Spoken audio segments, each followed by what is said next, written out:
नमस्कार दोस्तों। अगर आप एक सीरियस स्टूडेंट हैं और अगर आप सीरियस स्टूडेंट हैं तो आप बेशक चाहते होंगे कि यार मेरे कम से कम 125 मार्क्स आने ही चाहिए किसी भी हालत में, क्योंकि सिलेक्शन लेना ही बहुत बड़ी बात नहीं होती है। अच्छे नंबर के साथ में सिलेक्शन होना वो बहुत बड़ी बात होती है। तो इसी को ध्यान में रखते हुए ये वीडियो आपके लिए बनाया गया है। तो जो भी सीरियस स्टूडेंट हैं वो इस वीडियो को कंप्लीट वॉच कीजिए। दोस्तों यहाँ पे मैं आपको बता देता हूँ आपको आने वाले टाइम में किस तरह से वीडियोस मिलने वाले हैं। क्लास नंबर 6 में 3 बुक हैं, उनमें से एक बुक आज हम कर लेंगे, एक बुक नेक्स्ट सेशन होगा, उसमें मैं आपको बता दूंगा वो कब होगी। कंप्लीट बुक है, इसमें जो भी स्टडी मटेरियल हमारे को जो आरबीएससी की जो बुक्स हैं उनके अंदर दे रखा है, क्योंकि दोस्तों बाहर नहीं पढ़ना हमारे को, उनमें से ही सारा पेपर आना है। तो कंप्लीट तो मैंने पढ़ लिया है, उसमें जो भी चीज़ें इंपॉर्टेंट हैं यानी कि जो भी घी है शहद है वो मैंने आपके लिए निकाल करके यहाँ पे रख दिया है और बस आपको वो याद करना है। ये चीज़ें मैं आपको याद करवाऊँगा। 25 मार्क्स तक आप ला सकते हो यहाँ पे ज्वाइन करने के बाद में। जी हाँ, इसके बारे में आगे हम बात और कर लेंगे। तो चलिए दोस्तों शुरुआत करते हैं। ध्यानपूर्वक आपको पढ़ाई करनी है, जब भी आप फ्री हों तब देखिए इसको। एग्ज़ाम के पहले कम से कम ये जो वीडियो है आपका 3 बार रिपीट हो जाना चाहिए। बहुत अच्छा, तो शुरुआत करते हैं। आई होप आप इस कंप्लीट सेशन को वॉच करेंगे, देखेंगे, अच्छे से समझेंगे, तो आपको काफ़ी हेल्प मिलेगी इससे। तो आज हम बात करने वाले हैं क्लास नंबर 6। क्लास नंबर 6 सामाजिक अध्ययन यानी कि एसएसटी। आप सभी की कॉमन रहेगा एसएसटी, जो भी साइंस में से नहीं है बाकी सभी एसएसटी में ही आएंगे। हमारे अतीत नंबर 1 ये हमारी बुक का नाम है। अब जो हमारा टॉपिक है उसकी बात करते हैं। तो पहला टॉपिक है कब, क्या, कहाँ और कैसे। तो चलो दोस्तों शुरुआत करते हैं। बेस्ट ऑफ लक आप सभी को। मुझे उम्मीद है आपको सब कुछ समझ में आ जाए और सब कुछ याद भी हो जाए। तो शुरुआत करने से पहले मैं आपको बताना चाहूँगा, डिस्क्रिप्शन में जो लिंक्स दिए हुए हैं उनको ज़रूर फॉलो करना। यहाँ पे मैंने सीडीपी यानी कि चाइल्ड डेवलपमेंट एंड पेडागोजी, बाल विकास का कंप्लीट वीडियो डाल रखा है। पूरे 9 घंटे के आसपास का वीडियो है। कंप्लीट हिंदी पेडागोजी, हिंदी की जो शिक्षण विधियाँ हैं उनका वीडियो डाल रखा है, लगभग 15 घंटे का है। कंप्लीट संस्कृत की शिक्षण विधियाँ, लगभग 2 घंटे का वीडियो है, डाल रखा है। कंप्लीट हिंदी ग्रामर डाल रखा है, कंप्लीट वीडियो है, देख लीजिएगा। ये वाले वीडियो आपको ज़रूर देखने चाहिए, इनसे आपको काफ़ी हेल्प मिलेगी। एक एक वीडियो में सारा कुछ मैटर हमने करवाया हुआ है। देखिए शुरुआत करेंगे। वर्तमान बिहार का प्राचीनतम नाम दोस्तों क्या था? मगध। जो वर्तमान में बिहार है हमारे देश के अंदर, हम बात करें बिहार, ये यूपी के पास में यहाँ पे पड़ता है, तो इसका प्राचीन नाम क्या था? मगध। यानी कि ये प्राचीन समय में मगध के नाम से जाना जाता था ये वाला क्षेत्र।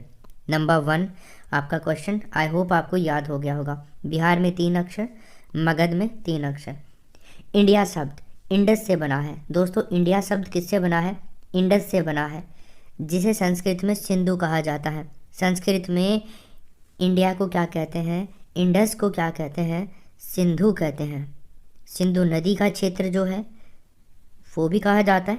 तो याद रखिएगा, इंडिया शब्द बना तो किससे है? इंडस शब्द से। और संस्कृत में से क्या कहते हैं? संस्कृत में से कहते हैं सिंधु। इन 2 लाइन से आपके 3 क्वेश्चन कंप्लीट हो गए होंगे। आगे देखिए, भारत शब्द का प्रयोग। भारत शब्द के प्रयोग की अगर मैं आपसे बात करूं, भारत शब्द के प्रयोग की, तो उत्तर पश्चिम में जो लोग थे रहने वाले उनके लिए किया जाता था भरत शब्द का प्रयोग। तो इसके नाम पर भी हमारे भारत का नाम पड़ा, भारत के नाम पर भी। ये जो इंडिया है शब्द इंडस से बना है, तो इसके नाम पर भी हमारे देश का नाम पड़ा। सिंधु नदी का क्षेत्र होने के कारण सैको है बोलते थे, तो हिंदू और हिंदुस्तान हो गया। देखिए, पांडुलिपि प्रायः ताड़पत्रों पर लिखी जाती थी। दोस्तों आपको एक बात याद रखनी है, जो पांडुलिपि हुआ करती थी प्रायः किन पर लिखी जाती थी? ताड़पत्रों पर। और ये ताड़पत्र क्या होते हैं? हिमालय क्षेत्र में उगने वाली जो बुर्ज नामक पेड़ है, हिमालय क्षेत्र के अंदर एक पेड़ उगता है उसका नाम है बुर्ज। और उस पेड़ की जो छाल होती है, वो जो पेड़ है और उस पेड़ की जो छाल होती है, तो उस छाल से विशेष तरीके से तैयार भोजपत्र पर लिखी हुई हमारे को ये मिलती है पांडुलिपि। बात क्लियर है यहाँ तक। ताड़पत्र क्या होते हैं, पांडुलिपि किस पर लिखी जाती थी, ये भी आपने देख लिया। कहाँ मिलते हैं ये ताड़पत्र, ये सब आपको क्लियर हो गया होगा। चलिए दोस्तों, मैं आपको बताता हूँ बीसी और एडी क्या है। बीसी, देखिए बीसी को हम कैसे याद कर सकते हैं दोस्तों। बीसी को आप याद कर सकते हो before Christ, before Christ, Christ से पहले की बात है, तो वहाँ पे हम बीसी लगाएंगे, कोई भी सन आता है। एडी, एडी दोस्तों एनो डोमिनी इसकी फुल फॉर्म है, तो ये दोनों आपको याद हो जानी चाहिए, ए डी और बी सी। देखो दोस्तों, ए बी सी और डी का ही खेल है, दोनों में ए बी सी डी आ रहे हैं, ए बी सी डी, तो B C A D. B C before Christ और ए डी आपका एनो डोमेन। अगला देखिए, कृषि का आरंभ कब से माना जाता है। दोस्तों जो कृषि का आरंभ माना जाता है 8000 वर्ष पूर्व माना जाता है। अब आप देख लीजिए कब से हम लोग कृषि कर रहे हैं, 8000 वर्ष पूर्व से कृषि की जा रही है। सिंधु सभ्यता का प्रथम नगर दोस्तों, अगर उसकी खोज की बात करें तो 4700 ईसा पूर्व के आसपास हमें मिलता है कि सिंधु सभ्यता का प्रथम नगर जो बसाया गया था लगभग 4700 ईसा पूर्व के आसपास में बसाया गया था। अगर आपसे पूछे कि संस्कृत की आरंभिक कृति कौन सी है, शुरुआती, प्रथम, अगर आपसे पूछ ले तो आप क्या बताओगे, ऋग्वेद बताओगे। यानी कि ऋग्वेद वो पहली पुस्तक है जो संस्कृत में लिखी गई थी, इसको आपको याद रखना है, बहुत इंपॉर्टेंट है।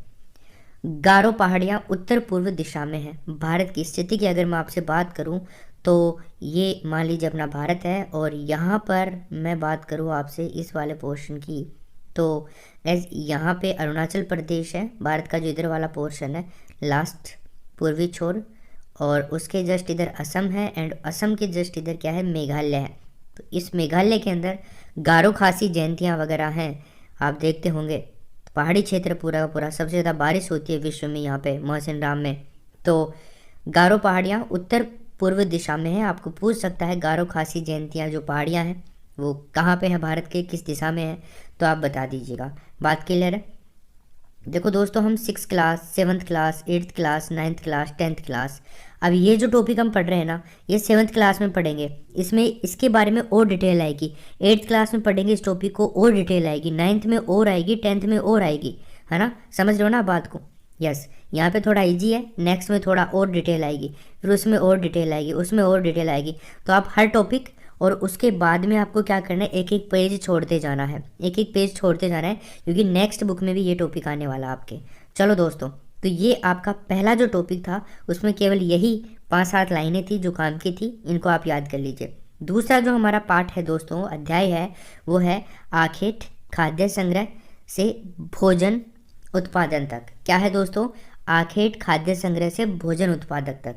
देखिए, भीमबेटका का नाम तो आपने सुना होगा।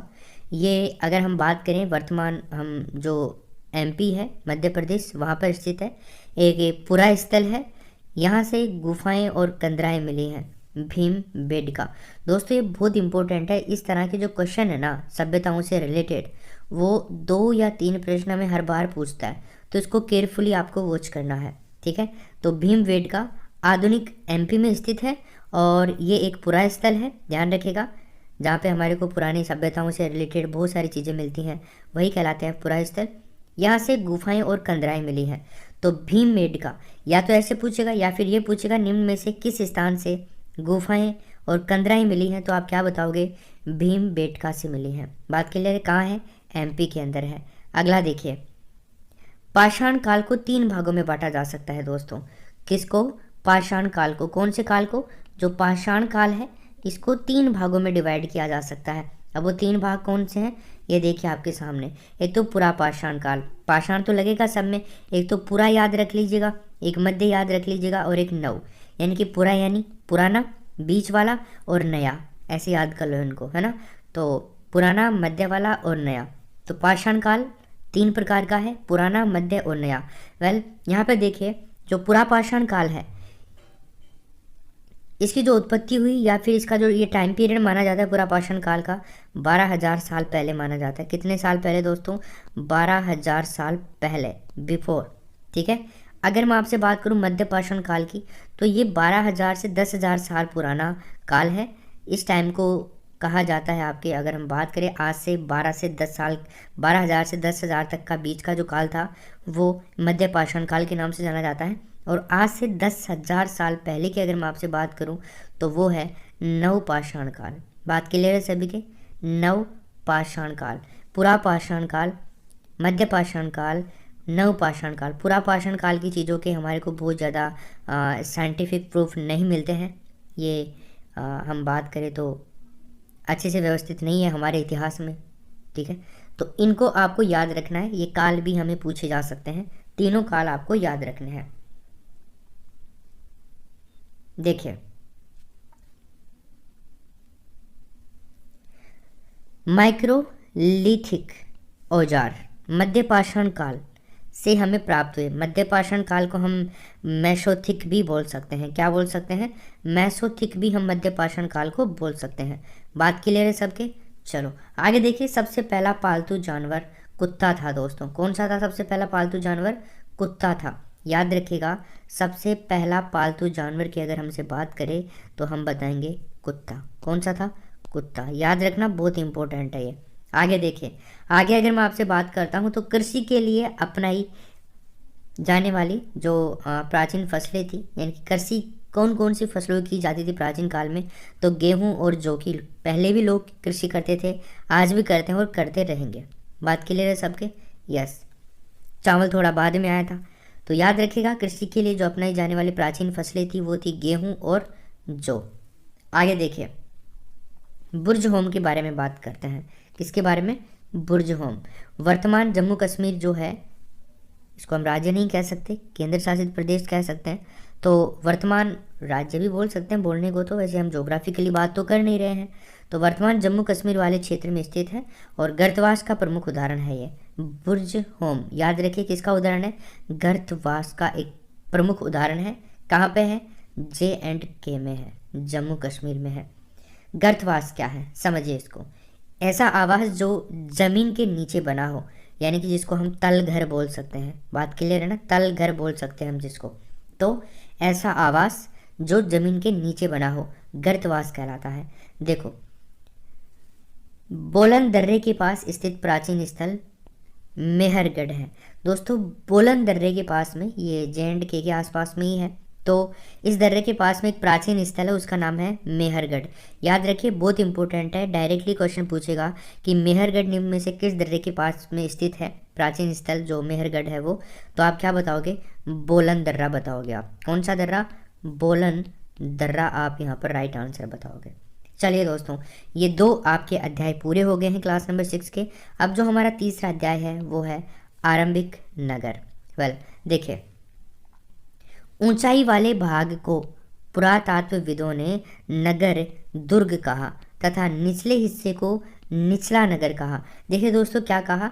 ऊंचाई वाला जो भाग था ना नगर का, भाई मान लीजिए ये एक नगर है एंड अगर मैं इसकी बात करूँ, इसको दो भागों में डिवाइड कर दिया जाए इस नगर को, तो इस तरह से इस नगर को दो भागों में डिवाइड कर दिया गया, ठीक है। एक तो ऊंचाई वाला तो भाग ये हो गया और नीचाई वाला भाग ये हो गया। तो गाइस, जो ऊंचाई वाला भाग है आपका, ये वाला जो भाग है, तो इस भाग को जो पुरातत्वविद थे उन्होंने नगर दुर्ग कहा। क्या कहा इसको? तो नगर दुर्ग कहा। और जो निचला हिस्सा था इसको निचला नगर कहा। निचला नगर। याद रखिएगा, क्वेश्चन कैसे आएगा यहाँ से बता देता हूँ। क्वेश्चन ऐसे आएगा कि जो ऊंचाई वाला भाग था उसको निम्न में से किस नाम से जाना जाता था प्राचीन काल में? तो आप क्या बताओगे? आप बताओगे नगर दुर्ग के नाम से जाना जाता था। अगर निचले के बारे में पूछे तो निचला नगर के नाम से जाना जाता था। बात क्लियर है सबके? चलो आगे देखिए। अब महान स्नानागार के बारे में देखो, बहुत इंपॉर्टेंट है दोस्तों, आपके एग्जाम में आ भी चुका है महान स्नानागार। तो देखिए, किससे बनाया गया? ये ईंट और प्लास्टर से बनाया गया दोस्तों। किससे बनाया गया? ईंट और प्लास्टर से। ईंट और प्लास्टर से ये बना। पानी का रिसाव रोका चारकोल परत से। याद रखिएगा, पानी का रिसाव रोकना चारकोल परत से। स्थिति कहाँ पे है इसकी? मोहनजोदड़ो। मोहनजोदड़ो के बारे में आप जानते हैं, इसके बारे में और हम बात करेंगे आगे डिटेल से 7th क्लास में, 8th क्लास की बुक्स में। दोनों तरफ से उतरने की सीढ़ियाँ थी इसके अंदर। मान लीजिए ये एक महान स्नानागार है, ये 2 तरफ है इसके, तो इधर भी इसकी सीढ़ियाँ थी उतरने के लिए। अगर मैं आपसे बात करूँ इसके अंदर ऐसे करके, और इधर भी थी उतरने के लिए सीढ़ियाँ दोनों तरफ। चारों ओर कमरे बने हुए थे इसके, बात क्लियर है? चारों ओर क्या बने हुए थे? कमरे बने हुए थे। एक मैदान की तरफ, आप क्रिकेट स्टेडियम की तरह इसको ले सकते हो।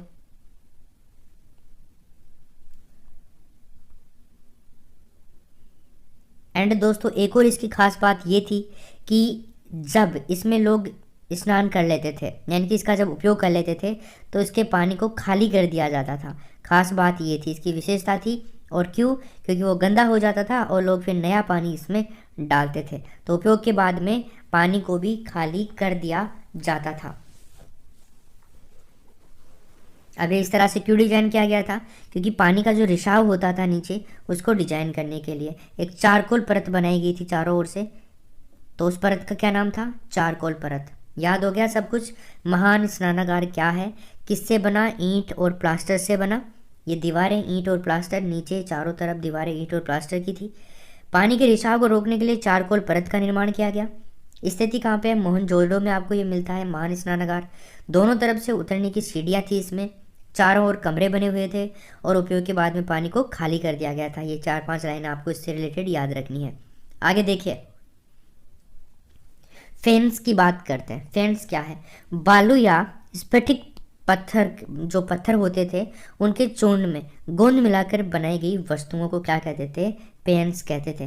दोस्तों आपसे पूछ सकता है डायरेक्ट कि फेन्स क्या है, बताइए फेन्स क्या है? तो इस तरह के बड़े बड़े आपको 4 ऑप्शंस मिलेंगे। जी हाँ, तो बालू या स्फटिक पत्थरों के चूर्ण में गोंद मिलाकर बनाई गई जो वस्तुएं थी वो आपके फेन्स कहलाती थी।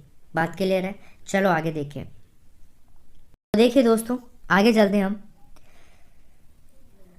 सभ्यता काल में प्रमुख आयातक वस्तुओं की बात करते हैं। भाई सभ्यता काल के अंदर कौन कौन सी वस्तु का आयात किया जाता था? देखो, एक तो धातु है, एक आयातक देश है। तो दोस्तों कौन सी धातु कौन से देश से हम लोग आयात करते थे? टिन की अगर मैं बात करूं तो ईरान और अफगानिस्तान से। कहाँ से दोस्तों? ईरान और अफगानिस्तान से। देखो टिन के अंदर ई आ रहा है, इसका मतलब ईरान है ना, ने भी आ रहा है, इसका मतलब ईरान। तो याद रखिएगा, ईरान और अफगानिस्तान से क्या आयात करते थे हम लोग? टिन का आयात करते थे। टिन का, जो प्राचीन सभ्यताओं के लोग हुआ करते थे वो टिन का आयात कहाँ से करते थे? ईरान और अफगानिस्तान से। सोना कहाँ से आयात करते थे? कर्नाटका से। आज भी कर्नाटका में बहुत अच्छा लेवल पे सोना उत्पादन होता है।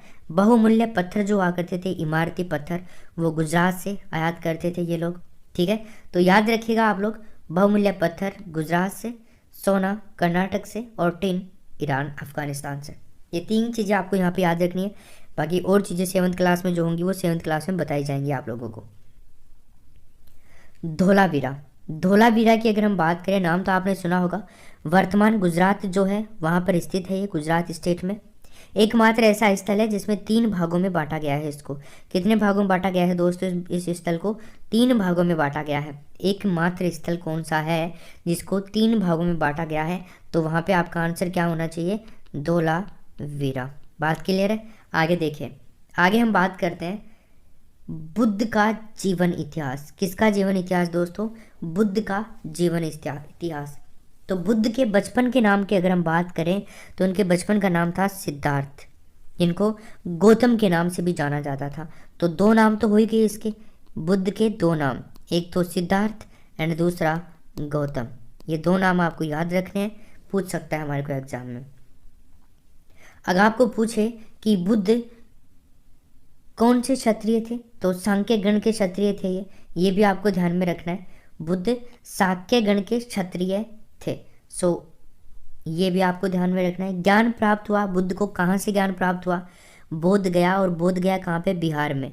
तो बुद्ध को ज्ञान प्राप्ति का स्थान कौन सा था? बोध गया बिहार में था। वैसे बोध गया और वैसे बिहार। पीपल वृक्ष के नीचे, कौन से वृक्ष के नीचे बुद्ध को ज्ञान की प्राप्ति हुई? तो पीपल का जो वो वृक्ष था, एंड किसको प्राप्ति हुई? बुद्ध को हुई। कहाँ था वो वृक्ष? बोध गया में था। और बोध गया कहाँ पे है दोस्तों? बिहार के अंदर।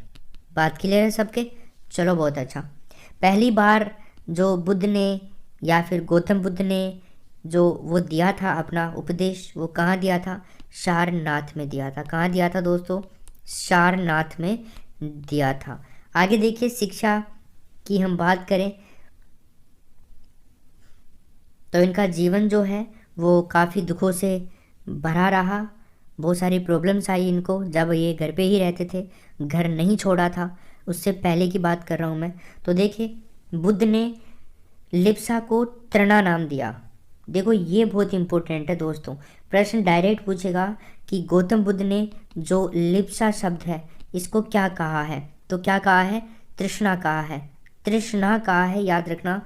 लिप्सा को तृष्णा कहा है, जो हमेशा पूरी नहीं हो सकती है। कभी पूरी नहीं हो सकती, किसी इंसान की पूरी नहीं हो सकती है। बात क्लियर है सबके? चलो आगे देखिए। बौद्ध धर्म के त्रिरत्नों की अगर मैं आपसे बात करूं, किसके दोस्तों? बौद्ध धर्म के त्रिरत्न। एक तो बुद्ध, धम्म और संघ। याद रखिएगा, बुद्ध, धम्म और संघ, ये तीन आपको याद रखने हैं। बौद्ध धर्म के त्रिरत्न है, बहुत इंपॉर्टेंट है। प्रश्न कैसे पूछेगा कि निम्न में से बौद्ध धर्म का त्रिरत्न नहीं है, तो तीन ऑप्शन तो ये देगा और चौथा आपको और कोई दे देगा या फिर उपरोक्त सभी दे देगा। तो उस तरह से आपको ध्यान में रखना है। बुद्ध की मृत्यु की हम बात करें, कहाँ पर बुद्ध की मृत्यु हुई थी? तो कुशीनारा के अंदर बुद्ध की मृत्यु हुई थी। कहाँ हुई थी दोस्तों? कुशीनारा के अंदर बुद्ध की मृत्यु हुई थी। बात क्लियर है सबके? आगे देखिए, अब उपनिषद का शाब्दिक अर्थ क्या होता है दोस्तों? अगर हमसे पूछ ले कि उपनिषद जो शब्द है इसका शाब्दिक अर्थ क्या होता है, गुरु के समीप बैठना उपनिषद का शाब्दिक अर्थ होता है दोस्तों। क्योंकि पहले ये बहुत ही काम आता था ये वाला शब्द, इसलिए उसी तरह से इसको डिजाइन किया गया था। तो गुरु के समीप बैठना उपनिषद का शाब्दिक अर्थ होता है। उप का मतलब समीप ही होता है दोस्तों, उप एक उपसर्ग है, ठीक है ना। चलो तो देखिए, नोट, एक गार्गी नामक स्त्री थी। तो गार्गी नामक स्त्री विचारक का भी उल्लेख मिलता है। कहाँ पे? उपनिषद के अंदर। इसका भी आपको ध्यान रखना है। निर्धन व्यक्ति विचारक यानी कि सत्यकाम जाबाला का भी वर्णन मिलता है। एक तो निर्धन व्यक्ति था, उसका तो क्या नाम था? सत्यकाम जाबाला, उसका भी वर्णन मिलेगा आपको यहाँ पे। और एक स्त्री थी गार्गी नामक स्त्री, ये भी विचारक थी, इसका भी आपको यहाँ पर वर्णन मिलेगा। तो ये दो चीज़ याद रखनी है। निर्धन व्यक्ति का नाम था सत्यकाम जाबाला और स्त्री का क्या नाम था? गार्गी नामक स्त्री, ठीक है। आगे देखिए, लोथल की बात करते हैं दोस्तों। लोथल, देखो लोथल, तो दोस्तों लोथल जो है ये बंदरगाहों का नगर कहा जाता था। किसका? बंदरगाहों का नगर। वर्तमान गुजरात में स्थित, आपको पता है गुजरात के पास तट पर, तट है गुजरात का, अरब सागर से लगा हुआ, तो बहुत सारे बंदरगाह हैं। तो लोथल जो एरिया है ये बंदरगाहों का नगर कहलाता था और वर्तमान गुजरात में। सबसे पहले हड़प्पा नगर की खोज हुई दोस्तों। सबसे पहले जो खोज हुई यहाँ पे वो कौन से नगर की हुई? हड़प्पा नगर की खोज हुई। हड़प्पा के लोग ओमान देश से तांबे का आयात करते थे। अगर आपसे पूछ ले कि हड़प्पा वासी जो थे वो तांबे का आयात कहाँ से करते थे, तो आप क्या बताओगे? वहाँ पे ऑप्शन होगा आपके पास में ओमान। बात क्लियर है? तो हड़प्पा ओमान देश से तांबे का आयात करते थे। याद रखिएगा, 3 चैप्टर आपके कंप्लीट। अगला देखें, चैप्टर नंबर 4। देखो वेद की बात करते हैं। वेद दोस्तों विद धातु से बना है। कौन सी धातु से बना है? विद धातु से बना है। और इस विद का मतलब क्या है दोस्तों? जानना। क्या है? विद का मतलब है जानना। संख्या कितनी है वेदों की? 4 है। कितनी है दोस्तों? 4 है इनकी संख्या। ऋग्वेद, यजुर्वेद, सामवेद और अथर्ववेद। देखो ऋग्वेद दोस्तों प्राचीनतम है, यह आपको ध्यान रखना है। ज्ञानवर्धक है, इसमें अथाह संग्रह है ज्ञान का, बहुत सारा ज्ञान हम यहाँ से गेन कर सकते हैं। तो संख्या 4 होगी। ऋग्वेद सबसे प्राचीनतम है, यह आपको ध्यान रखना है। प्राचीन होना, प्राचीन तो सारे ही हैं, लेकिन दोस्तों प्राचीनतम होना इसका मतलब सबसे प्राचीन। इन चारों में प्राचीन कौन सा है? ऋग्वेद है। ज्ञानवर्धक कहा गया है इसको। यजुर्वेद को क्या गया है, यजुर्वेद के अंदर दोस्तों यज्ञ और अनुष्ठानों का वर्णन है, सामवेद के अंदर गायन शैलियों का वर्णन है, और अथर्ववेद के अंदर जादू टोनों के बारे में आपको ज़्यादा जानकारी देखने को मिलेगी। अगर आप वेद पढ़ते हैं तो ये सब चीज़ें आपको यहाँ पर देखने को मिलने वाली हैं। बात क्लियर है सबके? यस, बहुत अच्छा। अब आगे चलते हैं अपन, एक एक को करके पढ़ते हैं इनको। ऋग्वेद देखिए सबसे प्राचीनतम तो है ही, ये तो हमने देख लिया, ऋग्वेद सबसे प्राचीन वेद है। चलो देखो,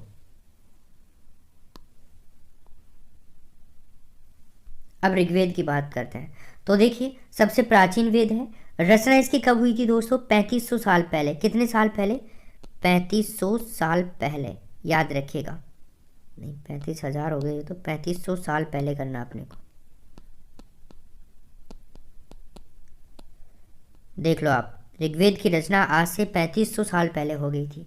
1000 से ज़्यादा प्रार्थनाएं जिनको सूक्त कहते हैं, यानी कि ऋग्वेद में जो चीज़ें लिखी हुई हैं उनको सूक्त कहा जाता है। सिंपल सी बात है, ऋग्वेद की भाषा में जो भी सूत्र वगैरह हैं उनको सूक्त कहते हैं। सूत्र तो नहीं कह सकते, पाणिनि ने रचना करी व्याकरण की, वो सूत्रों के हिसाब से करी, अष्टाध्यायी है ना, तो वो सूत्र कहलाएंगे। यहाँ पर ये सूक्त कहलाते हैं। सूक्त आपने पढ़े होंगे ना, अगर आपके संस्कृत थी, सेकंड ग्रेड फर्स्ट ग्रेड में आते हैं। भाषा सूक्तियाँ आपके रीड में भी आएगी, संस्कृत लैंग्वेज है तो आपके सूक्ति आएगी एक।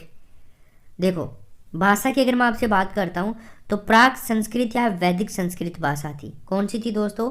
वैदिक, क्योंकि वेद ही है तो वैदिक संस्कृत थी। बात क्लियर है? प्राक यानी बहुत पुरानी संस्कृत। ऋग्वेद पांडुलिपि पुणे के पुस्तकालय में है। अगर जो ओरिजिनल ऋग्वेद पांडुलिपि है वो कौन से पुस्तकालय में आपको मिलेगी? तो पुणे के पुस्तकालय में ये आपको देखने को मिल जाएगी। कभी जाना हो तो आप वहाँ पे इसको देख सकते हैं, पुणे पुस्तकालय के अंदर। चलो दोस्तों, ऋग्वेद हो गया। आगे हम बात करते हैं पांडुलिपि के बारे में कि पांडुलिपि क्या है। किसी बात को जब प्राचीन काल में लिखित रूप देकर के पुस्तक सदृश रूप देनी रही थी तो उसी को क्या कहते हैं? पांडुलिपि। याद रखिएगा, किसी बात को जब प्राचीन काल में लिखित रूप देकर पुस्तक सदृश रूप देना ही क्या कहलाता है? पांडुलिपि। भाई पुस्तक के रूप में बनाना है उसको पांडुलिपि कहलाता है, पांडवों की लिपि। ठीक है, चलो देखो, एक देखिए आप लोग, ऋग्वेद में गंगा और यमुना का सिर्फ एक बार वर्णन है।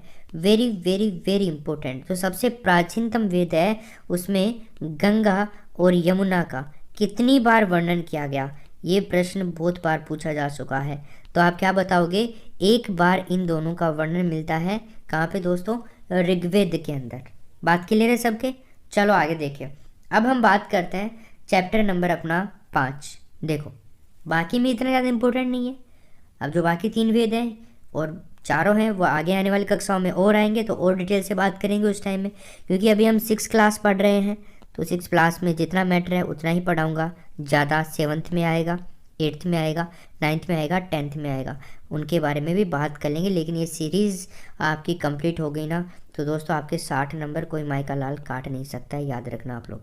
ठीक है, जो पढ़ा रहा हूँ इससे बाहर कुछ नहीं जाएगा जीके में, इस बात का आपको ख्याल रखना है बिल्कुल अच्छे तरीके से।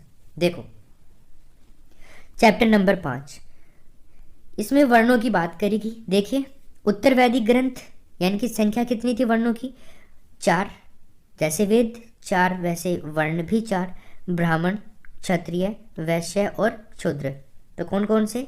ब्राह्मण, क्षत्रिय, वैश्य और शूद्र। ये आपको याद रखना है यहाँ पे।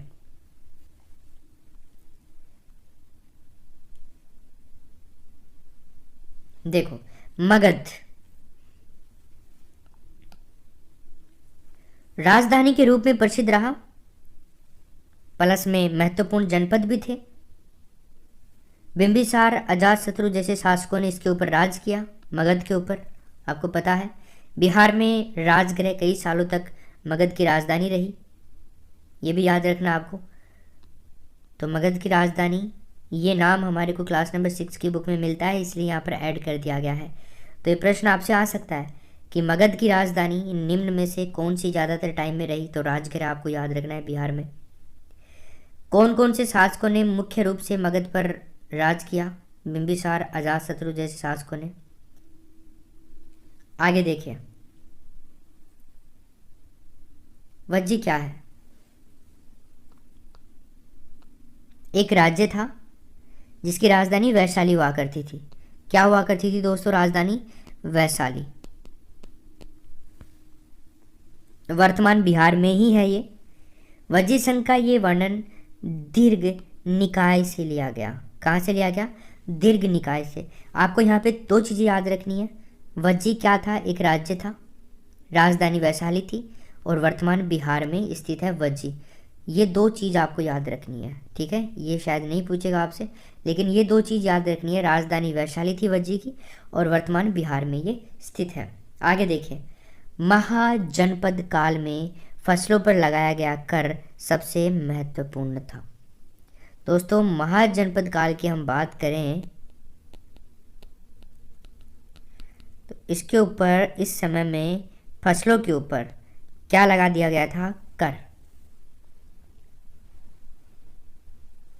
देखो, सिकंदर की अगर हम बात करें तो ये मैसेडोनिया का राजा हुआ करता था इस टाइम में। सिकंदर कहाँ का राजा हुआ करता था? मैसेडोनिया का। युद्ध क्षेत्र में राजा का सहचर सारथी कहलाता था। आपको पता है सारथी, वो बड़ा बड़ा, महाभारत आपने कई बार देखी होगी ना, महाभारत देखी होगी तो अर्जुन का रथ चलाने वाला वो सारथी ही कहलाता था। श्री कृष्ण भी बैठे थे, अर्जुन भी बैठा था, और ये जो हुआ करता था वो सारथी ही कहलाता था।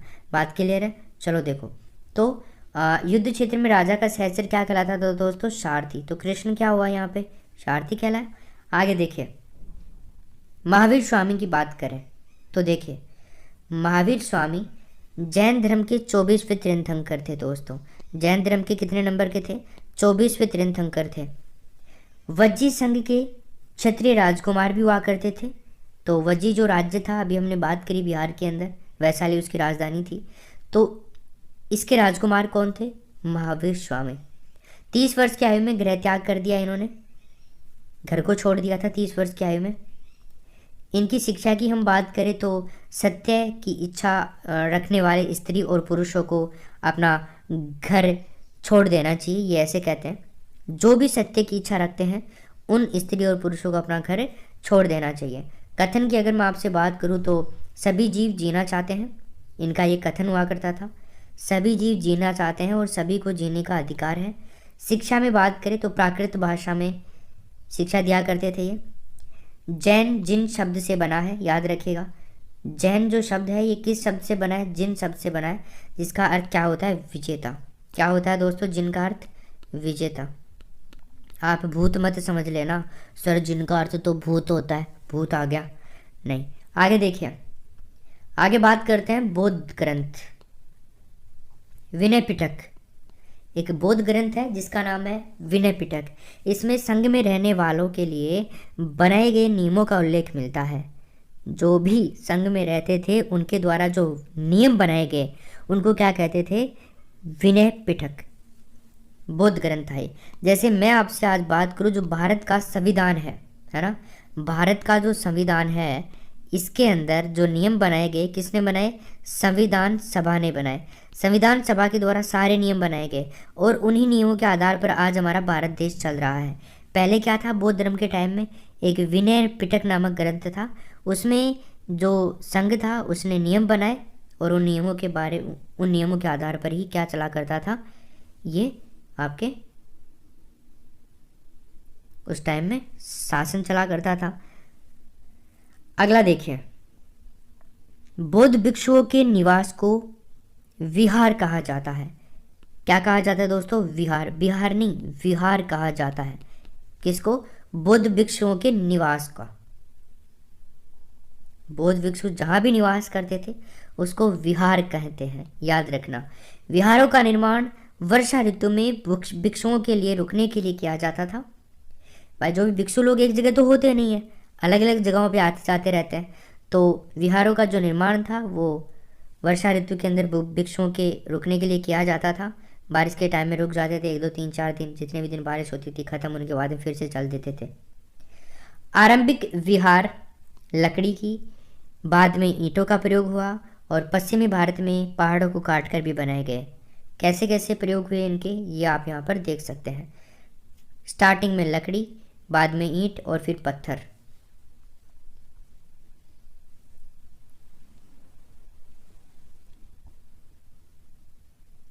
देखो, जिस टाइम में जैन और बौद्ध धर्म, दोनों धर्म लोकप्रिय हो रहे थे, यानी कि दोनों धर्मों का प्रादुर्भाव दुनिया में देखने को मिल रहा था, एक नई उत्पत्ति हो रही थी नए धर्मों की, तो उस टाइम में जो ब्राह्मण लोग हुआ करते थे ना, उन्होंने आश्रम व्यवस्था का विकास किया था।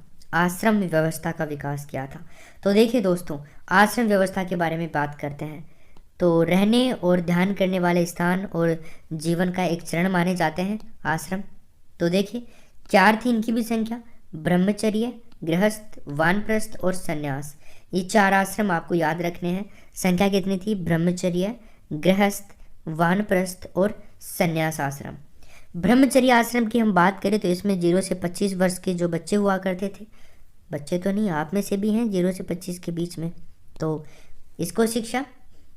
गृहस्थ आश्रम में जो लोग जाते थे 26 से 50 तक के, ये महत्वपूर्ण आश्रम माना जाता है। वानप्रस्थ की अगर हम बात करें तो वन को गमन कह सकते हैं, वन को गमन, प्रस्थ गमन, तो 50 से 75 वर्ष के। संन्यास की हम बात करें तो 75 टू 100 वर्ष, यानी कि ये मृत्यु काल माना जाता है, वो संन्यास आश्रम दोस्तों। तो 4 आश्रमों का निर्माण किसने किया? निर्माण क्या दोस्तों, कोई वो नहीं है ये, आश्रम व्यवस्था। आश्रम व्यवस्था को किसने बनाया? ब्राह्मणों ने बनाया। कब बनाया? जब बौद्ध और जैन धर्म का विकास हो रहा था।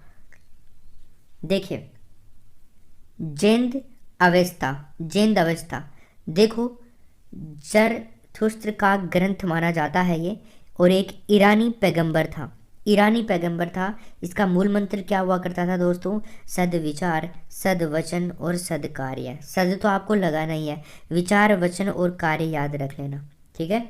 जैन अवस्था का ये भी आपको याद करना है यहीं पे। आगे देखिए, नजराना दोस्तों। नजराना की अगर मैं बात करूं तो ये एक अनियमित कर है जो स्वेच्छा से लिखा जाता था। क्या है दोस्तों? नजराना अनियमित कर, जो कि स्वेच्छा से क्या है दोस्तों? लिखा जाता था।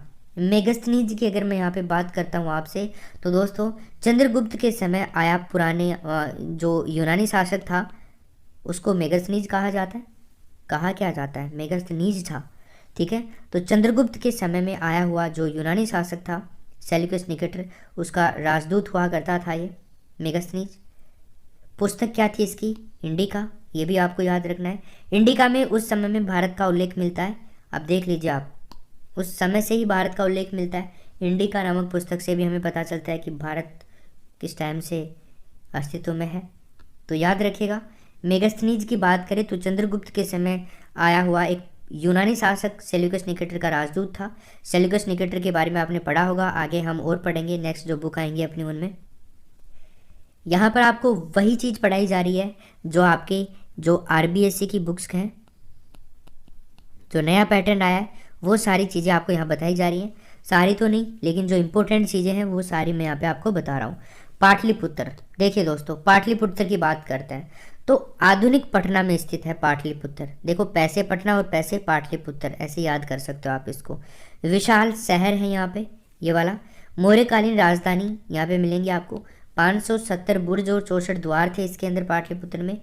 राजा का महल लकड़ी का था, जो तात्कालिक विश्व का एक प्रमुख आश्चर्य भी हुआ करता था। आश्चर्य मानते थे लोग कि राजा का महल लकड़ी का कैसे हो सकता है ना, इतना कमज़ोर कैसे हो सकता है, बट था। तो पाटलिपुत्र एक विशाल शहर हुआ करता था, आधुनिक पटना में स्थित है बिहार के अंदर, और मौर्यकालीन राजधानी थी पाटलिपुत्र। 570 बुर्ज और 64 द्वार थे इसके अंदर। राजा का महल लकड़ी का हुआ करता था। तो उस टाइम में लोग क्या करते थे, एक इसको अजूबा मानते थे, विश्व का प्रमुख आश्चर्य अजूबा। आगे देखिए, अशोक की बात करते हैं। अशोक बहुत ही एक महान शासक रहा अपने काल का। मौर्य वंश का महत्वपूर्ण शासक था ये। कौन? अशोक। मौर्य वंश को आगे बढ़ाने के अंदर इसका बहुत ही महत्वपूर्ण योगदान था।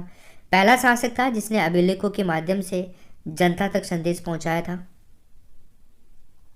अभिलेखों के माध्यम से जगह जगह अभिलेख खुदवा दिए थे इसने, उसके माध्यम से जनता तक इसने संदेश पहुंचाए। अब अभिलेख क्या हुआ करते थे? ज़्यादातर प्राकृत भाषा और ब्राह्मी लिपि में थे। याद रखना, very very very important question है। अशोक के जो अभिलेख थे किस भाषा में खुदवाए गए थे? तो प्राकृत भाषा और ब्राह्मी लिपि के अंदर। भाषा तो प्राकृत थी, लिपि कौन सी थी? ब्राह्मी लिपि। याद रखिएगा।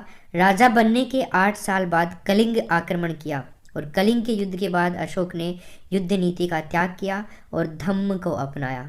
धम्म को अपनाया, याद रखना। कलिंग पर आक्रमण किया था राजा बनने के बाद में, 8 साल के जस्ट बाद में।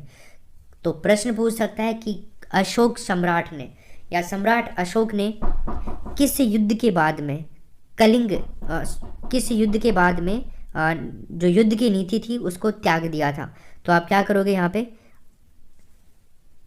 कलिंग युद्ध आपका राइट आंसर होगा। आगे देखिए, धम्म संस्कृत शब्द धर्म का प्राकृत रूप है। ये आपको ध्यान में रखना है।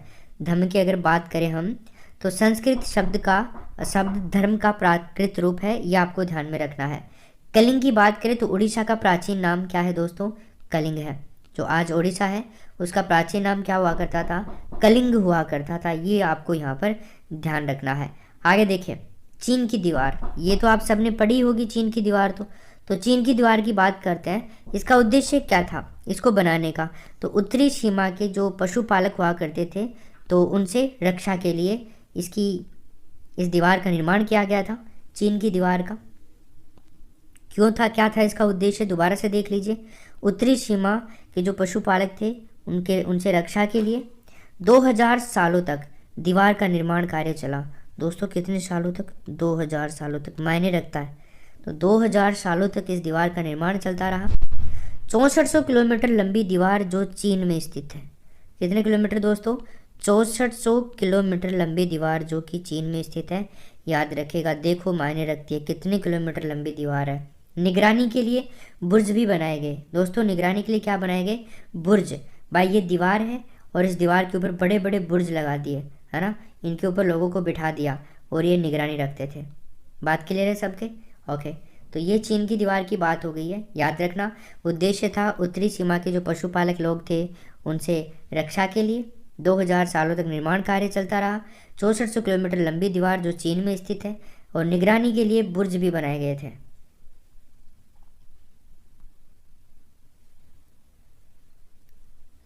देखिए दोस्तों आगे, भारतीय उपमहाद्वीप में लोहे का प्रयोग 3000 साल पहले प्रारंभ हुआ था। कितने हजार साल पहले दोस्तों, 3000 साल पहले प्रारंभ हुआ था भारतीय उपमहाद्वीप में लोहे का प्रयोग। तो पूछ सकता है कि भारतीय उपमहाद्वीप में लोहे का प्रयोग निम्न में से कितने साल पहले प्रारंभ हुआ था, 3000 साल पहले। आहत सिक्के, आहत सिक्कों के बारे में आपने सुना होगा। किसके बारे में दोस्तों, आहत सिक्के। देखिए, सिक्कों का अध्ययन करना दोस्तों क्या कहलाता है, आपसे प्रश्न पूछ सकता है कि सिक्कों का अध्ययन करना क्या कहलाता है, न्यूमिसमैटिक्स। न्यूमिसमैटिक्स, याद रखना, सिक्कों का अध्ययन न्यूमिसमैटिक्स कहलाता है। देखो, सिक्को, एस से सिक्के कर सकते हो आप, न्यूमिस एस से न्यूमिस, मैक्टिस एस से मैक्टिस से, ऐसे याद रख सकते हो आप इसको, ठीक है। या फिर ऐसे याद कर सकते हो आप, न्यू क्या होते हैं, सिक्के नए होते हैं, वो हमें अच्छे लगते हैं, तो नए सिक्के अच्छे लगते हैं, तो न्यूमिसमैटिक्स आप याद कर लेना। आयताकार थे, कभी कभी वर्गाकार आकृति के भी हुआ करते थे। ये आयताकार और वर्गाकार आकृतियों के हुआ करते थे। ये धातु की चादर को काटकर बनाए जाते थे। धातु, कोई भी धातु की परत है उसको काट करके ये बना दिए जाते थे, उनके ऊपर जो भी मोहर वगैरह थी वो लगा देते थे। चिन्ह हुआ करते थे इसके ऊपर, अक्षर हुआ नहीं करते थे।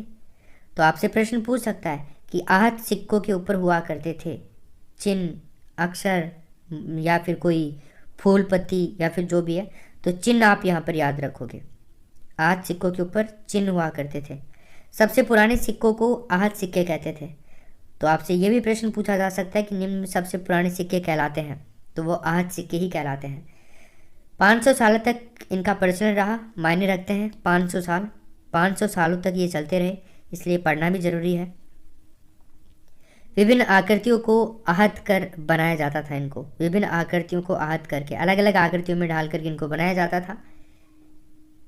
इसी कारण इसका नाम क्या पड़ा, आहत सिक्के पड़ा, ठीक है ना। चलो, आहत सिक्के समझ गए ना क्या क्या है, दोबारा एक बार देख लीजिए। इन सिक्कों का अध्ययन न्यूमिसमैटिक्स कहलाता है। यहाँ पे आपको ये बात याद रखनी है, न्यूमिसमैटिक्स। एक बार इसको मिटा देता हूँ मैं, फिर आगे चलते हैं अपन। सो देखिए, अध्ययन क्या कहलाता है? न्यूमिस्मैटिक्स। आयताकार थे, कभी कभी वर्गाकार भी हुआ करते थे। धातु की चादर को काटकर बनाए जाते थे। अक्सर नहीं थे, केवल चिन्ह हुआ करते थे इनके ऊपर। सबसे पुराने सिक्के थे और 500 सालों तक इनका प्रचलन रहा। अलग अलग आकृतियों को आहत कर बनाया जाता था, इसलिए इनको आहत सिक्के कहा जाता है। आगे देखिए, रेशम मार्ग। क्या दोस्तों? रेशम मार्ग, सिल्क रूट जिसको कह सकते हैं आप, क्या कह सकते हैं? Silk route. तो देखिए, रेशम के कपड़े बनाने की प्रक्रिया की शुरुआत दोस्तों चीन से हुई थी, चाइना से हुई थी। कहाँ से? चीन से। तो अगर आपसे प्रश्न पूछे कि निम्न में से रेशम के कपड़े बनाने की शुरुआत कहाँ से हुई? चीन से हुई। तैयार माल को घोड़ों, ऊँटों और पैदल चलकर, दुर्गम रास्तों से चलकर बेचा जाता था। जो भी माल तैयार होता था, पहले इतनी बड़ी ये आज जो गाड़ियाँ वगैरह हैं वो तो थी नहीं, तो घोड़े थे, ऊँट थे, पैदल भी चलते थे लोग बाग, फिर इनको बेचते थे। कालांतर में उस रास्ते पर आने जाने के कारण उसे सिल्क रूट कहा जाने लगा। क्या दोस्तों?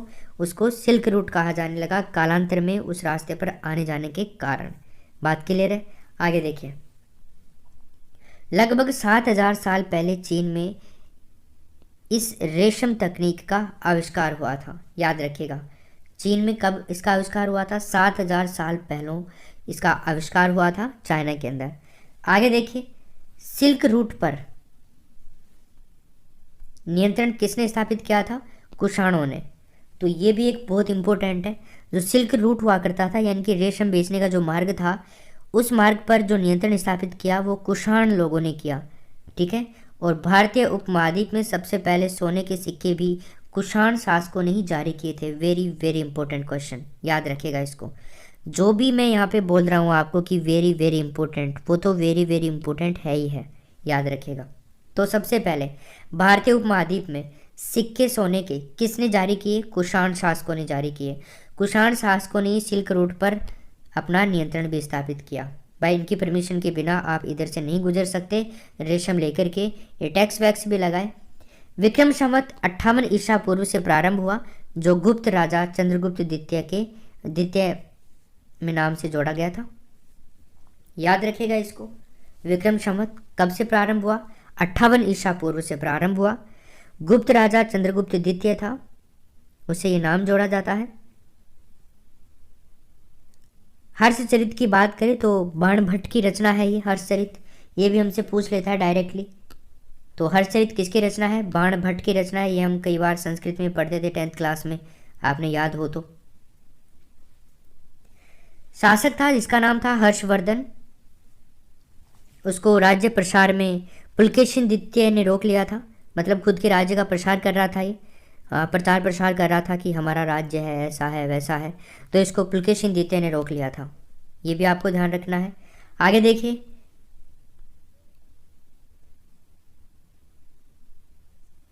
पल्लवों का राज्य है, उनकी राजधानी कांचीपुरम के आसपास के क्षेत्र से लेकर कावेरी नदी के डेल्टा तक फैला हुआ था। जबकि चालुक्यों का राज्य दोस्तों कृष्णा और तुंगभद्रा नदियों के बीच में स्थित था। देखो, ये बहुत ज़्यादा इंपॉर्टेंट है, वेरी वेरी इंपॉर्टेंट। पल्लवों का राज्य, उनकी राजधानी कांचीपुरम के आसपास के क्षेत्र से लेकर के कावेरी नदी के डेल्टा तक। तो दोस्तों, अपनी राजधानी से लेकर के कावेरी तक फैला हुआ क्षेत्र तो पल्लवों का था, लेकिन चालुक्यों का कहाँ से कहाँ तक था? तो चालुक्यों का ये बहुत इंपॉर्टेंट है, चालुक्यों वाला। तो कृष्णा और तुंगभद्रा नदियों के बीच में ये स्थित था। आगे देखिए, समुद्रगुप्त की बात करते हैं। तो दोस्तों, समुद्रगुप्त की इलाहाबाद प्रशस्ति की रचना हरिश्सेन के द्वारा करी गई थी। समुद्रगुप्त की इलाहाबाद प्रशस्ति की रचना दोस्तों हरिश्सेन के द्वारा करी गई थी। तो इलाहाबाद प्रशस्ति की रचना किसने करी? हरिश्सेन के द्वारा करी गई। ये आपको याद रखना है, हरिश्सेन नाम इलाहाबाद प्रशस्ति। तो हरिसेन क्या करते हैं? हरी हरी इलाहाबाद में। आगे देखो, लौह स्तंभ। लौह स्तंभ कहाँ पे है दोस्तों? दिल्ली के महरौली के अंदर स्थित है। कहाँ पे है? दिल्ली के महरौली के अंदर स्थित है। इसकी ऊंचाई कितनी है? 7.2 मीटर। वजन कितना है? 3 टन। निर्माण कब हुआ? लगभग 1500 साल पहले इसका दोस्तों क्या हुआ? निर्माण हुआ। कितने साल पहले? 1500 साल पहले। इस पर चंद्र नामक शासक का जिक्र मिलता है दोस्तों। किसका मिलता है? चंद्र नामक शासक का जिक्र मिलता है, याद रखिएगा। किसके ऊपर? लोहा स्तंभ के ऊपर। याद हो जाएगा। लोहा स्तंभ की ऊंचाई 7.2 मीटर, वजन 3 टन, निर्माण 1500 साल पहले, और चंद्र नामक शासक का जिक्र मिलता है। दिल्ली के महरौली के अंदर स्थित है ये। ठीक है बात। आगे देखिए, धातु मंजूषा की बात करते हैं। किसकी दोस्तों? धातु मंजूषा, जिसमें बुद्ध व उसके अनुयायियों के अवशेष रखे जाते थे। क्या दोस्तों? बुद्ध व उसके अनुयायियों के अवशेष रखे जाते थे, वो धातु मंजूषा कहलाती है। स्तूपों के चारों ओर पथ को क्या कहते थे? दक्षिणा पथ। स्तूप हुआ करते थे, उनके चारों ओर के जो पथ होते थे उनको प्रदक्षिणा पथ कहा जाता था। सबसे महत्वपूर्ण भाग की अगर मैं बात करूं तो गर्भगृह हुआ करता था यहाँ का। यहाँ पे मूर्तियां रखी जाती थी, गर्भगृह। अब गर्भगृह ही है तो बहुत इंपॉर्टेंट भाग था ही यहाँ पे धातु मंजूषा। आगे देखिए दोस्तों, कुछ अन्य महत्वपूर्ण तथ्यों की बात करते हैं और फिर आपका क्लास नंबर 6 का जो मैटर था ये कंप्लीट हो गया है। 7th क्लास भी जल्दी आएगी, लेकिन 6 क्लास की एक बुक, 3 बुक हैं, ये मत समझ जाना सर इतनी जल्दी 6 क्लास की सारी बुक कंप्लीट हो गई क्या। एक ही बुक कंप्लीट कर रहे हैं दोस्तों। 6 क्लास में ज़्यादा मैटर नहीं है, जो भी इंपॉर्टेंट चीज़ें हैं वो आपके सामने है, ये केवल आपको याद करनी है। बाकी से आउट बहुत कम ज़्यादा है, कुछ नहीं जाएगा, आप चिंता मत कीजिए। तो देखिए, कुछ महत्वपूर्ण तथ्यों के बारे में बात करते हैं। रामायण की रचना दोस्तों वाल्मीकि ने करी, ये हम सब जानते हैं। महाभारत की रचना वेदव्यास ने करी। रामायण की कथा कौशल के राजकुमार के बारे में है, ये आपको याद ही होगा। कागज का आविष्कार करीब लगभग 1900 साल पहले कायलू द्वारा चीन में किया गया था, याद रखिएगा। और चंद्रगुप्त मौर्य राजा बना था 321 ईसा पूर्व में, ये प्रश्न आ चुका है आपके। 321 ईसा पूर्व। गुप्त साम्राज्य की स्थापना 320 ईस्वी में हुई थी, याद रखिएगा, 320 ईस्वी। हर्षवर्धन का शासनकाल 606 से लेकर के 647 तक रहा। हर्षवर्धन। चलिए दोस्तों, तो आपका कैरियर हमारी प्राथमिकता है। हम आपको गलत कुछ नहीं पढ़ाएंगे, जो भी पढ़ाएंगे आप यकीन मानिए बहुत लाजवाब होगा, बहुत लाजवाब होगा। अब आपको ये जो चीज़ पढ़ाई गई है ना दोस्तों, ये मानिएगा आपके लिए घी शक्कर का काम करेगी। घी और शक्कर, आपको बनाया बनाया मैटर मिल रहा है। आपको कोई ज़्यादा बुक नहीं पढ़नी, आपको कोई बुक नहीं लानी, आपको जो मैटर दिया जा रहा है वो पढ़ लीजिए। हमने यहाँ पे CDP बाल विकास और शिक्षा शास्त्र चाइल्ड डेवलपमेंट पेडागोजी का 9 घंटे का वीडियो डाल रखा है, कंप्लीट करवा दिया उसमें CDP। संस्कृत की जो टीचिंग मेथड है, पेडागोजी है, उसका भी कंप्लीट वीडियो डाल दिया गया है। हिंदी की पेडागोजी का भी कंप्लीट वीडियो डाल दिया गया है। हिंदी ग्रामर का भी कंप्लीट वीडियो डाल दिया गया है। दोस्तों सारा करवा देंगे, बस आप लगातार बने रहिए। कंप्लीट PDF सामग्री आपको मिलेगी, जिसमें सारे के सारे हैंड रिटन नोट्स दोस्तों आपको यहाँ पर मिलने वाले हैं। इसके अलावा आपको टॉपिक वाइज टेस्ट, जितने भी आपके रीट एग्जाम में टॉपिक हैं, चाहे सब्जेक्ट कोई सा भी हो, सबके मॉक टेस्ट यहाँ पर आपको मिलने वाले हैं। एंड इसके अलावा मैं बात करूँ टीचिंग मेथड्स के, लगभग 3000 से भी ज़्यादा प्रश्न आपको मिलेंगे दोस्तों।